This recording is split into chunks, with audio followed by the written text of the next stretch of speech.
I spend hundreds of miles out in the trails all year testing all kinds of different hiking gear. Here's the gear that I use myself and the gear that I would recommend to a friend. The main pack I've been using is the Osprey Hike Lite 26. They redesigned it a couple years ago.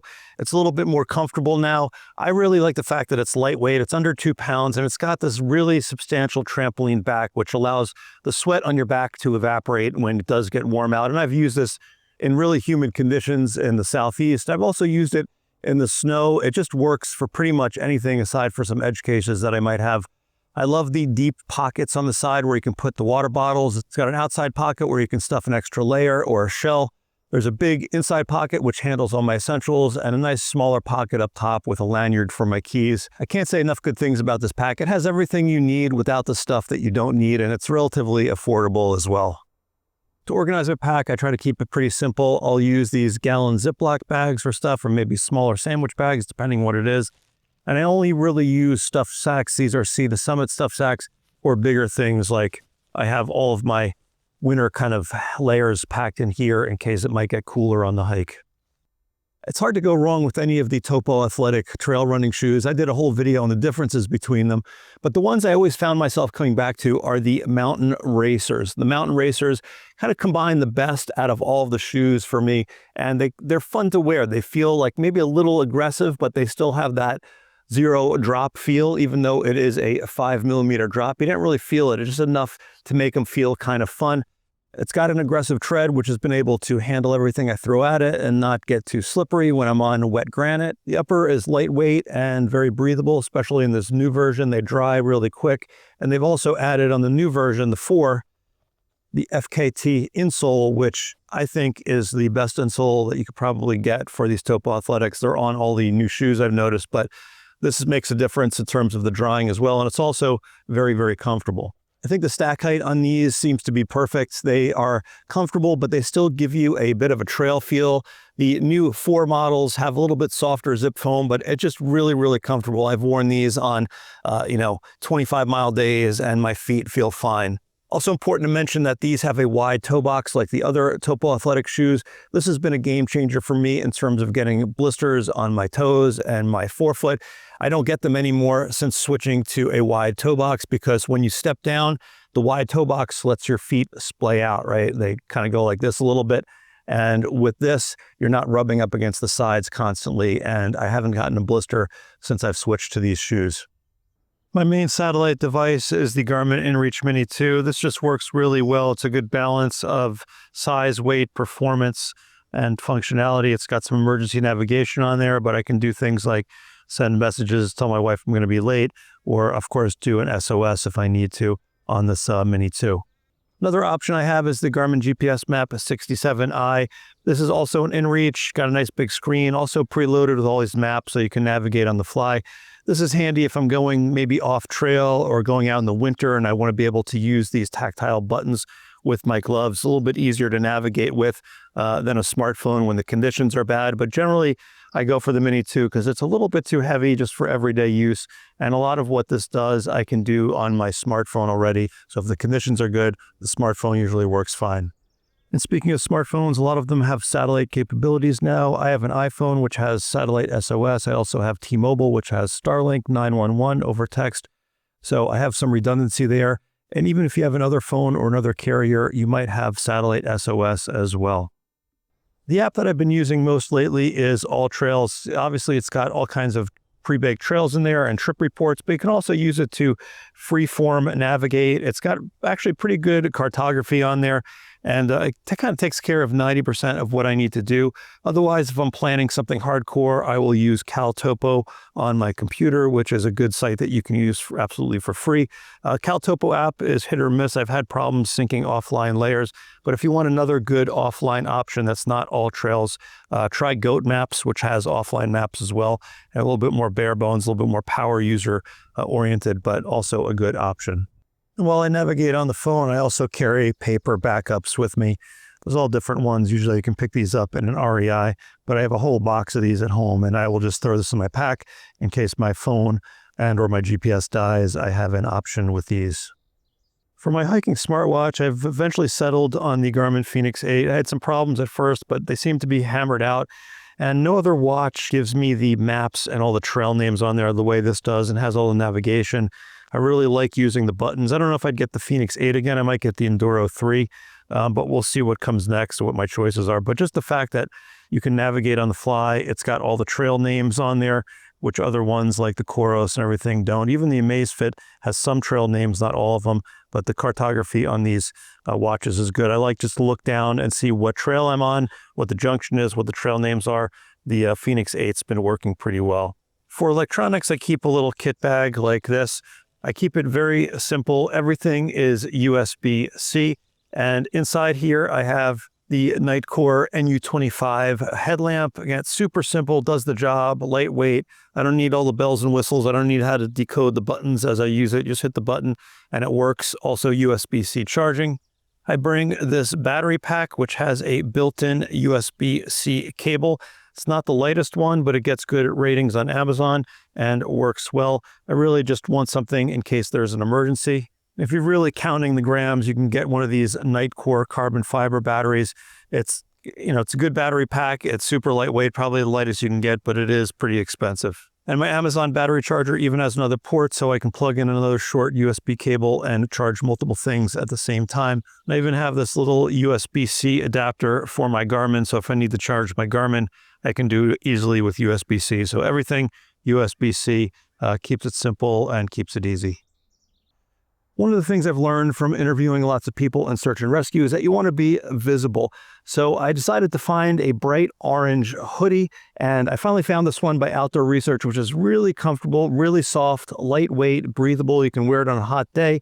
Gives you some sun protection, but it's also, as you can see, a bright orange and easy to see. Added bonus here is that I can safely hike with this in hunting season, and I think I'm going to be pretty visible. I also have this Reco radar reflector on my pack. It's a lightweight piece of gear. Reco is mainly known in the snow sports world, but the company Reco has been equipping more general search and rescue teams with the detection equipment. And I just add a note in my hiker notes on my inReach that if something happens, I have this on my pack, and then they can use the equipment to help find me. Comes in handy if I was unconscious and I can't signal back, or maybe if I'm dead, maybe just to find my body for my family. Whatever it is, I think it's a no-brainer for me just to have this just in case. I'm not a big blade guy, but I really like this Scout Feather knife. I keep it clipped to the back of my trampoline bag in case I need to get it. Normally, I would carry a smaller blade like this Z-Pax one, which is more of a utility thing, but I figure here on the back, if I need to get at it quick, I can. This one is built for survival. It's got a little whistle on the back. Blade is nice and sharp, stays sharp, small enough. It's got a serrated edge right there. On the sheath, there's a ferro rod, so you can create a spark if you need to. I carry SOS insurance from Overwatch and Rescue. It's $80 a year. Generally, you don't have to pay for a rescue in most places, but just in case you do, or if the rescue ends and an ambulance starts and you need coverage on that type of thing, then Overwatch and Rescue is a great option. I did a whole video on it if you want to check that out, but this is definitely part of my emergency kit. This is my emergency kit. Again, I'm carrying it in a Ziploc bag because it's just simple. I have a compass that I keep in there. I don't generally use the compass with the map. I can usually look at the map and figure out where I am by the landmarks. But if I need to get tricky, this is in the kit, and I can dig a little bit deeper on a map. I also really like this USB-C powered electric lighter. It's weatherproof. You can see it's sealed pretty well here. You just pop this off. Sealed so well I can't open it. There we go. Do that and then press that, and then that pops open. It's got a gooseneck, so you can put it into like hard to reach places, maybe under some tinder that you might have. Then to light it, you simply hit the button, and for good measure, it's got a flashlight on the back. I also carry a little thing of twine with me, which I can use as tinder or, just general utility cord if I need to. I carry some water purification tablets as a backup to my Sawyer squeeze. I have another whistle with me, which is redundant because I have one on my knife handle and also on my pack, but always good to carry. The marine ones tend to work pretty well. I'm a big fan of the Patagonia Nano Puff jackets. They've kind of replaced my layers in a way. They're really warm. They're warmer than you'd think they'd be. They're lightweight and they pack down small and also very comfortable. And I have two options. I have a vest that I'll bring when it's like cool in the mornings. I'm starting a hike and I want to take it off. And then I also have a more substantial version complete with a hood that I'll use when the conditions are a little bit more extreme. When I get pants, I want something that's durable, something I can scratch and kind of thrash a bit. I like getting convertible pants because I can always unzip the bottoms, wear the shorts if it's warm out, keep the bottoms in the pack, and then pull them out if it gets cooler or if the trail is overgrown. For socks, nothing too complicated. I use these socks from Darn Tough.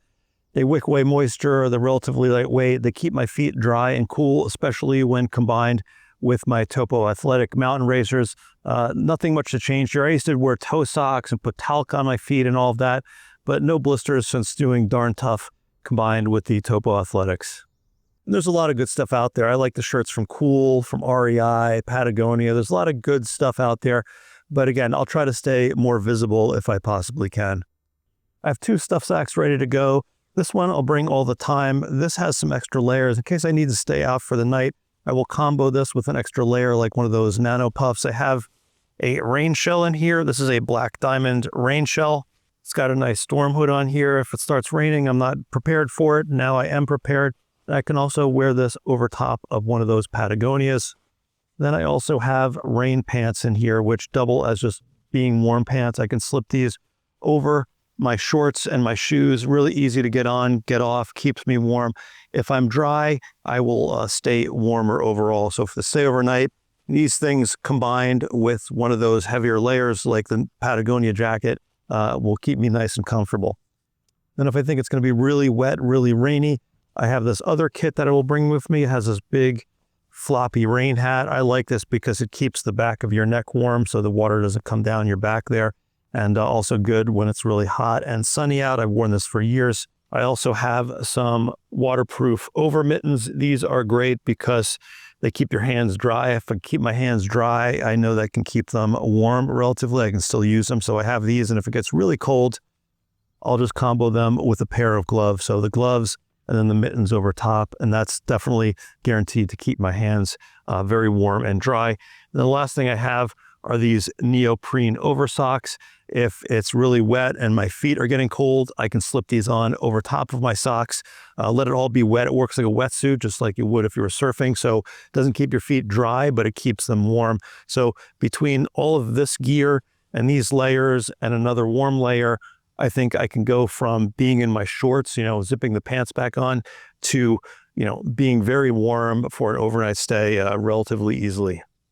I mentioned staying comfortable overnight. I have an emergency bivvy right here. This one's a little bit different because it's breathable. It's not just plastic, so you won't get sweaty and wet inside and maybe colder. This one breathes a little bit, so I invest a little bit more in this. If it's a little chillier, I will bring this heavy sleeping bag liner, real small again and lightweight. It does give you some warmth. It's not just to keep your bag clean, but it will give you a couple more degrees of warmth on just even with your sleeping bag. But again, really small. And if I need to, I can put the layers on, bundle up in something like this and stay warm overnight.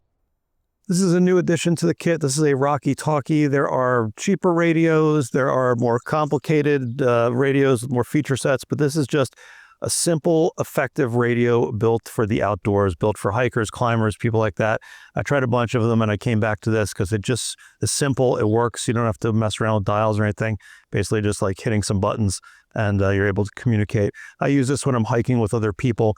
Maybe we're doing different paces or whatever it might be, and we just want to be able to communicate. It's good to have with you. There are 2 models. There's this one, and there's a higher wattage, a 5-watt one. I think for most people, the regular Rocky Talkie works great.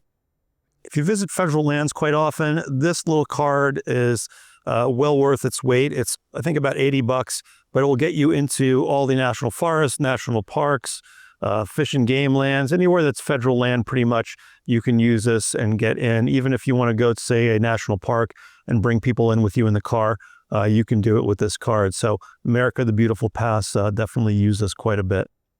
For getting to the hike and back, I will wear Crocs, not because I think they're the most good-looking shoe, but I like flip-flops and I like the back here so my flip-flop doesn't come off while I'm driving. So these Crocs do the job pretty well. I also have this cheapy little gym bag that I got in here. I don't want anything flashy in my trunk when I'm parking during a hike. So this little thing is easy. I just leave it open.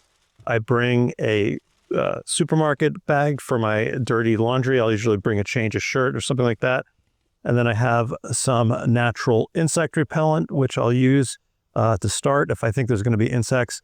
And then I also bring some of these DEET wipes. The DEET's pretty toxic, so I only use this if I really need to, but these little packets are easy enough just to put in the pack and bring with me just in case. And of course, you have like the sunscreen. I have this little stuff that I picked up. It's not great, not the worst for afterwards, a little cooling thing for my skin. And then a snack, a 0 sugar beef jerky. What is this? Jumps. I'll always have this insect head net in my kit. This is a silly looking thing, but it's a lifesaver. I put this on over my visor and keeps the bugs out of my face, nose, and mouth. I used to use a hydration bladder. Now I just kind of keep it simple. I use these smart water bottles. I put a sport water top on here, so you get the smaller sport ones, take the top off, and then you can put it on the bigger ones. Very easy just to flip the top up like that and drink. And when the bottle gets thrashed, like this old one did, all you have to do is go to your supermarket and buy another one for a couple of bucks, and not a problem. I also like this because I carry this Sawyer squeeze with me, and if I want to filter water, I can start with regular water, and then as I go, it's easy enough to just take this off, screw the Sawyer squeeze on, and now I have a water source that I can filter on the fly. You can get tricky with other water bladders or whatever, but I also carry this little female-to-female adapter, and then I can fill another bottle with water, then squeeze from the one bottle into the other one, giving me filtered water. I usually don't get this tricky. I'll usually just drink directly out of this, and at the end, if there's bad, contaminated water in this, I'll just recycle the bottom and get another one, for the next hike. Not a big deal. For food, I usually try to get something that's calorically dense and reasonably healthy. I don't know if this RX bar is healthy, but I'll use this or Pro bars. These I can find in the supermarket. I have some electrolyte chews in there. I have a Chomp beef jerky stick with no sugar, and I'll bring nuts and stuff as well. I try to avoid the junk food. I generally feel better with this type of stuff. I also carry another type of emergency kit right here in a little plastic bag. I have a very lightweight trowel that I carry with me. It's got this little plastic end, so when you dig in, you can press against that without cutting yourself on the sharp aluminum. And then just some hand sanitizer and 1-ply toilet paper. Keep another little stuff sack with these micro spikes, easy enough just to throw in my pack if I need it, and keeps my pack clean if I put them back in there. But these are good when you're in the shoulder seasons. There might be a little ice or snow left. I've used these everywhere from Mount Whitney to my local trails that have snow, but micro spikes, definitely want to bring them with you if you hike or possibly hike in the snow or ice. I don't always use trekking poles because sometimes they just feel like too much, too extra, but I do appreciate them if I'm crossing a stream or going down a steep downhill. These are the Black Diamond Alpine Carbon. For being carbon fiber, they're incredibly strong and durable. These have lasted me a couple of years already, and they're just super dependable. I don't really think about these things breaking or anything. I like the cork handles. I find those work a little bit better than the foam ones, which tend to fall apart for me. And overall, I'm just really happy with these. Sometimes I just want to bring one pole with me just in case I have a stream crossing or a crazy downhill. And this is great. It's super lightweight and it folds up. It's not adjustable, but this works really well just to stick in my pack just in case. When I put all that together, here is my pack base weight, which is pretty good. Very comfortable going out there. And again, I'm prepared to stay overnight, and I've got redundant systems for satellite communications and navigation. It really works well. I usually just keep it hanging on my hook in my closet, and I'll take it off the night before, charge all the batteries up, and then just bring it with me. It's really just as easy as that. Now, if you want to get any of these things, just search for Hiking Guy, best hiking gear, or follow the link underneath the video, and I will have my whole gear page there. I will keep that updated. So if you're watching this after it came out, maybe I've swapped something new in for these things, I will update that all on the webpage as I go. So check that for the latest and greatest. Thanks for watching, guys. Whatever you do, stay safe, have fun, and I will see you out on the trails.